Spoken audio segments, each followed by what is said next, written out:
రైతులు పండించిన ప్రతి ధాన్యం గింజను ప్రభుత్వం కొనుగోలు చేస్తుందని ప్రభుత్వ విప్ నగరికల్ ఎమ్మెల్యే వేముల వీరేశం తెలిపారు.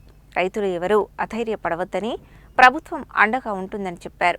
నల్గొండ జిల్లా నగరికల్ మండలం తాటికల్, మంగళపల్లి మరియు కేతపల్లి మండలం ఇనుపాముల గ్రామాలలో ఏర్పాటు చేసిన ధాన్యం కొనుగోలు కేంద్రాలను ప్రభుత్వ విప్ నగరికల్ ఎమ్మెల్యే వేముల వీరేశం ఆకస్మికంగా తనిఖీ చేశారు. ధాన్యం కొనుగోలు ప్రక్రియను, రైతులకు అందుతున్న సౌకర్యాలను, ధాన్యం తరలింపు పరిస్థితులను పరిశీలించారు. ధాన్యం కొనుగోలు కేంద్రాల వద్ద ఉన్న రైతులతో మాట్లాడి సమస్యల గురించి అడిగి తెలుసుకున్నారు.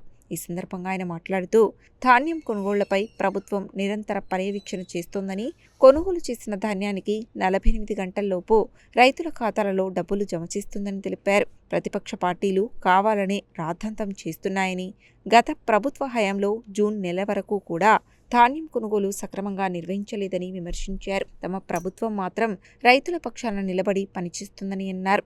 రైతుల వద్ద నుండి ఎవరూ డబ్బులు తీసుకోవద్దని, దళారుల ప్రమేయం ఉండవద్దని, ఎక్కడైనా ఇబ్బందులు ఉంటే వెంటనే తన దృష్టికి తీసుకురావాలని సూచించారు.